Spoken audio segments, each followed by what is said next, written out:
에드거 앨런 포 하면 뭐가 가장 먼저 생각나세요? 아마 대부분 까마귀나 검은 고양이처럼 뭔가 좀 으스스하고 어두운 분위기를 떠올리실 거예요. 그쵸? 그런데 오늘 우리가 아는 그 모습이 전부가 아니라는 걸 한번 파헤쳐 보려고 합니다. 포의 아주 예상치 못한 다채로운 문학 세계로 함께 들어가 보시죠. 아, 바로 이거죠. 이런 문장. 이게 바로 우리가 흔히 생각하는 에드거 앨런 포잖아요. 그 섬뜩함, 고디코러의 대가. 한 번 들으면 뇌리에서 떠나지 않는 이런 강렬한 구조를 쓰는 작가. 네, 바로 그 모습입니다. 자, 그럼 먼저 우리가 제일 잘 아는 포의 모습부터 시작해 볼게요. 바로 집착과 초자연에 대한 이야기들입니다. 포는 유독 삶과 죽음, 그 경계에 대한 이야기에 집착했어요. 예를 들어 라이게이아를 보면요. 죽은 첫 번째 부인이 그 엄청난 의지력으로 두 번째 부인의 몸을 빼앗아 버려요. 죽음조차 이겨내려는 거죠. 또 모렐라에서는 한 학자가 죽고 나서 자기 딸로 다시 태어나는, 그러니까 정체성이 그대로 환생하는 기이한 이야기를 다룹니다. 근데 말이죠. 포가 만들어내는 공포가 맨날 유령 나오는 저택에만 있었을까요? 진짜 흥미로운 건 포가 이 공포를 전혀 다른 곳, 바로 광활하고 거친 바다 한가운데로 가져갔다는 거예요. 그래서 이번엔 미지로의 항해, 모험소설가로서의 포를 만나볼 차례입니다. 아서고든 핌의 이야기라는 작품인데요. 여기서 포의 천재성이 완전히 다른 방향으로 어쩌면 더 무섭게 폭발합니다. 핌의 여정을 한번 보세요. 처음엔 그냥 배에 몰래 타는 소년의 모험 같은 걸로 시작해요. 그런데 갑자기 배에서 반란이 일어나고 난파된 배 위에서 굶주리게 되죠. 그러다 결국 제비 뽑기를 해서 동료를 잡아먹는 식인이라는 최악의 상황까지 가게 됩니다. 정말 끔찍한 생존 투쟁으로 변해버리는 거죠.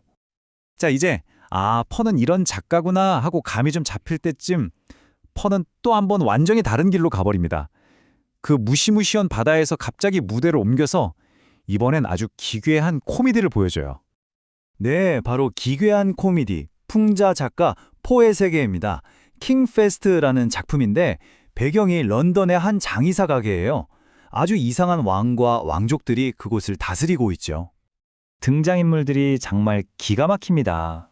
키 크고 깡마른 패스트 1세 왕, 입이 귀까지 찢어진 패스트 여왕, 폐병 걸린 대공비에 관을 옷처럼 입고 있는 사람까지.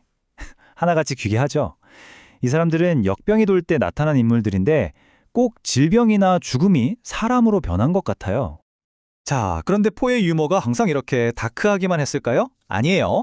이번엔 포의 아주 밝은 면을 볼 차례입니다. 정말 대놓고 웃긴 재치 넘치는 이야기도 썼거든요. 이 안경이라는 작품이 딱 그런데요. 주인공이 지독한 근시인데 안경 쓰는 게 싫어서 버티는 남자예요. 그러다 오페라에서 한 여성에게 첫눈에 반해서 그냥 불꽃 같은 로맨스 끝에 결혼까지 약속하는데 알고 보니 그 여인이 자기 증조할머니였던 거죠. 정말 황당하지 않나요? 이런 코미디뿐만 아니라 아주 기발한 수수께끼 같은 이야기도 썼어요. 일주일에 3번의 일요일이라는 작품인데 여기서 한 청년이 결혼을 하려면 아주 고집센 할아버지한테 일주일에 일요일이 3번 올 수 있다는 걸 증명해야만 하는 말도 안 되는 미션을 받습니다. 이게 어떻게 가능할까요? 해답은 바로 세계여행과 날짜 변경선에 있었습니다. 자, 보세요. 서쪽으로 세계 일주를 한 선장은 하루를 벌어서 돌아오니까 그 사람에겐 내일이 일요일인 거예요. 반대로 동쪽으로 간 선장은 하루를 잃으니까 어제가 일요일이었던 거고요. 그리고 런던에 가만히 있던 주인공에겐 오늘이 일요일인 거죠. 와, 이렇게 3명의 일요일이 한 주에 딱 겹치는 겁니다. 불가능해 보였는데 정말 완벽한 논리로 풀어내죠? 자, 그럼 이제 이 모든 걸 종합해 볼 시간입니다. 우리가 본 이 여러 모습들을 다 합치면 진짜 에드거 앨런 포는 대체 어떤 작가였을까요? 결론은 그는 그냥 한 가지 모습의 작가가 아니었다는 거예요. 라이게이아 같은 작품에선 분위기를 압도하는 공포의 대가였다가 아서고든 핌에선 서스펜스를 만들어내는 모험소설의 개척자였고 또 킹페스트에서는 날카로운 사회 비평가, 3번의 일요일에서는 아주 영리한 코미디 작가이기도 했으니까요. 그러니까 포의 작품은 인간이 겪을 수 있는 모든 복잡하고 모순적인 경험들을 전부 다루고 있었던 거예요. 우리가 그냥 공포소설가라고만 생각했던 그의 천재성이 사실은 정말 어마어마한 스펙트럼을 가지고 있었다는 거죠. 우리가 그동안 이걸 좀 놓치고 있었던 것 같아요. 자, 그럼 이제 마지막 질문입니다. 오늘 우리가 함께 본 이 수많은 포의 얼굴 중에서 여러분이 다음에 읽어보고 싶은 포는 과연 어떤 포인가요?